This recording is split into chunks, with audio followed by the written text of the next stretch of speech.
पिछले साल सितंबर में वाइब्रेंट गुजरात की 20वीं एनिवर्सरी पे मैं यहाँ आया था और प्रधानमंत्री जी ने बताया कैसे आइडियाज़, इमेजिनेशन और प्रोसेस कंटिन्यूटी के आधार पर इस मेगा ग्लोबल इवेंट को एक इंस्टीट्यूशनलाइज्ड स्ट्रक्चर मिला है।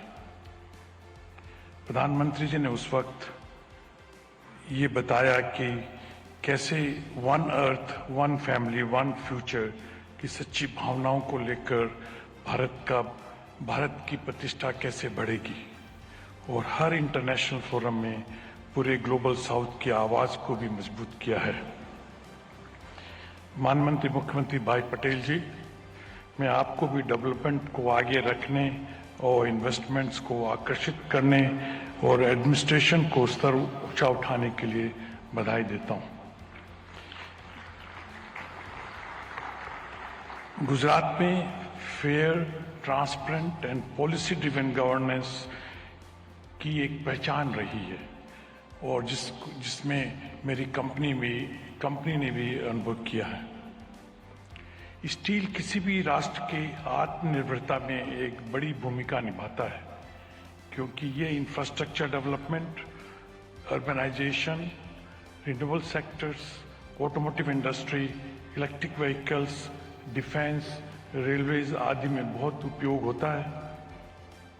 ग्लोबल टेक्नोलॉजी को सर्वोत्तम रूप से लाकर हम हाई एंड प्रोडक्ट्स को डेवलप कर रहे हैं जो एसएमई से स्टार्टअप तक के स्टील कंज्यूमर्स को कम्पिटिटिव बनाने में मदद कर रहा है। गुजरात ने आज से 4 साल पहले आर्सलरमित्तल निप्पन स्टील इंडिया का स्वागत किया था और 2021 में प्रधानमंत्री जी ने और मुख्यमंत्री ने हमारे हजीरा एक्सपेंशन प्रोजेक्ट की भूमि पूजन की थी।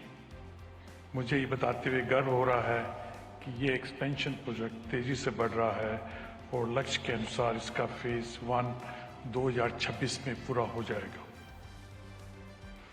आज वाइब्रेंट गुजरात 2024 के इस मौके पर हमने सेकेंड फेज के लिए MOU साइन किए हैं। जब ये प्रोजेक्ट 2029 में पूरा होगा तो 24 million tonne crude steel production की क्षमता के साथ आर्सलरमित्तल निप्पन स्टील इंडिया का हजीरा साइट विश्व के सबसे बड़े single location integrated steel plant में से एक बन जाएगा। हमें पूरा भरोसा है कि गुजरात सरकार के सहयोग के साथ हम इस प्रोजेक्ट को अगले 5 साल में पूरा करने में सफल होंगे। हम केवल स्टील में नहीं है बल्कि रिन्यूएबल एनर्जी, ग्रीन हाइड्रोजन जैसे इमर्जिंग सेक्टर्स में भी निवेश कर रहे हैं। मैं ये कहना चाहता हूँ कि हम देश के लिए अगला 20 साल बहुत महत्वपूर्ण है और मैं आप सब लोगों को विश्वास दिलाना चाहता हूँ कि आत्मनिर्भर और विकसित भारत के 2047 के विजन को पूरा करने के लिए हम रेडी हैं। मैं इन सब प्रधानमंत्री, मुख्यमंत्री, गवर्नर साहब, इन सब लोगों को मेरे को मंच पे आने के लिए मौका देने के लिए मैं आप लोगों का बहुत आभारी हूँ।